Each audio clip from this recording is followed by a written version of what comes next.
sa kung ano lamang ang kaya ko.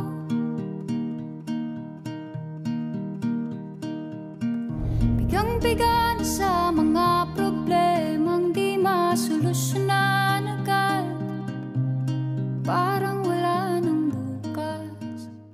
Yan po yung pangalan ko. Si Michael Astig. May mga katanungan na po kami dito sa pagtatanim ko. Gano'n ka na po katagal nagsasaka o nagtatanim po sa panibagong na muna tiga po? Ano ang naging dahilan mo po para magpatuloy po sa pag-isaka? Kasi ako yan, ano pa lang, 7 taon pa lang nagtatanong ka. 7 taon pa mo lang kayo sa sarili.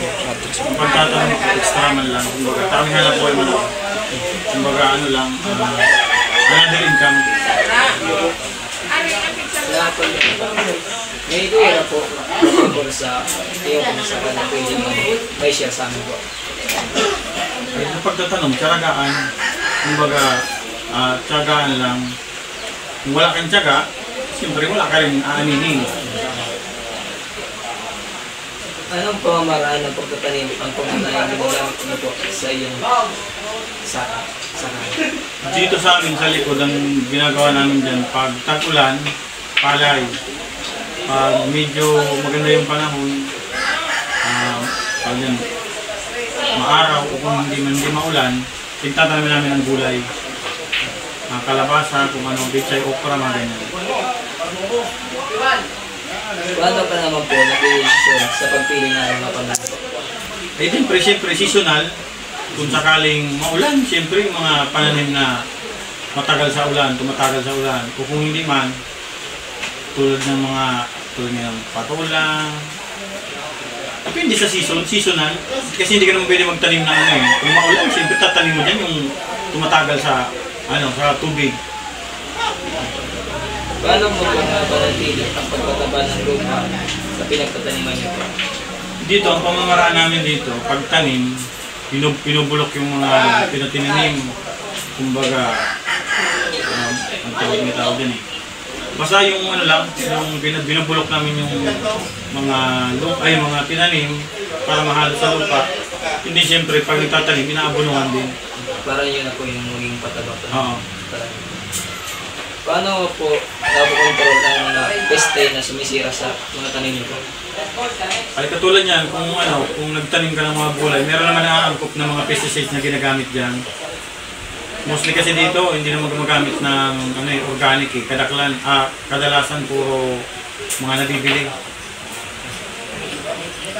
Gumagamit ka po ba ng mga panibagong pamamaraan upang mapabuti ang pananatili ayos ang iyong magsakan? Ano ulit? Gumagamit ka po ba ng mga mapabagong pamamaraan upang mapabuti ang pananatili ang iyong magsakan? Ayun, dati, tawag dyan, ginagamitan namin pag nagsasaka ka, halimbawa magtatanim ka ng palay, gagamitan mo lang ng mano-mano. Ngayon meron na yung grader, yung malaking parang truck na bumubungkal ng lupa. Oo, traktor.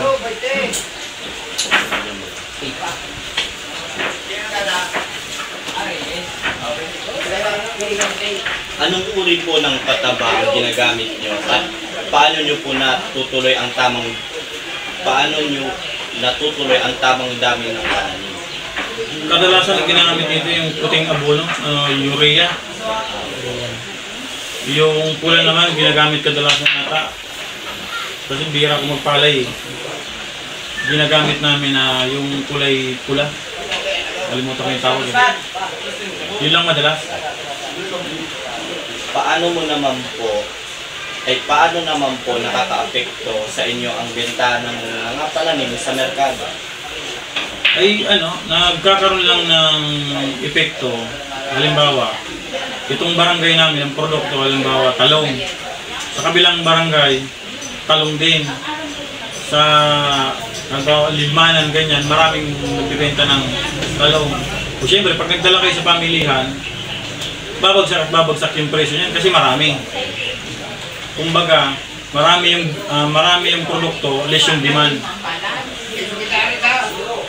Anong papel ang ginagampanan ng iyong taniman o saka sa inyong komunidad?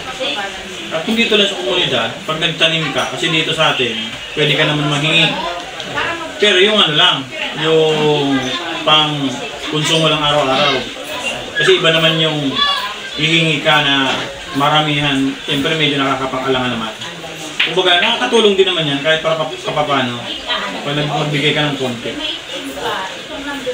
Ano naman po ang pangunahing pagsubok na kinakaharap o nararanasan ninyo bilang isang magsasaka?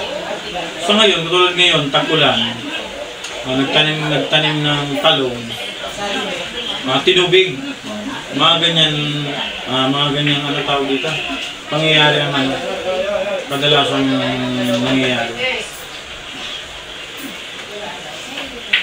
Anong mga magandang karanasan na ang iyong nararanasan sa pamamagitan ng iyong pagsasaka? Katulad nga nung sinabi ko, nung unang mong katanungan, pag nagtanim ka na ikaw lang ang may produkto, siyempre ikaw lang maglalabas ng produkto mo. Kumbaga, kumbaga tataas yung presyo ng tanim mo, lalaki yung income mo. May mga pagbabago po ba kayong pinaplano para sa inyong sakahan sa mga dadaang taon? Kung oo, ano naman po ang mga iyon? Meron din naman kasi lahat naman na nagtatanim gusto natin mapaunlad ang pagtatanim para siyempre lumaki rin yung revenue, kumbaga yung kita. Katulad niya dito sa amin, yung sakahan niya nagagamit lang palay at saka pananim. Pwede rin naman darating ang araw siguro lalagyan ng patubig para mas mabilis yung pagdilig, saka hindi na hassle para magdidilig pa. Last question po. May mga advice ka po ba sa ibang magsasaka na isinasaalang-alang ang kanilang pagsasaka? Siyempre, yun nga, sinabi ko natin yung una, ang pagsasaka, siyempre kailangan mo ng tiyaga. Pangalawa, siyempre kailangan mo rin ng pera eh. Kasi hindi ka naman makakatanim kung wala ka namang pera. Siguro para sa may advice ko, siyempre tiyaga na, saka disiplina rin sa sarili. Sila. Maraming salamat.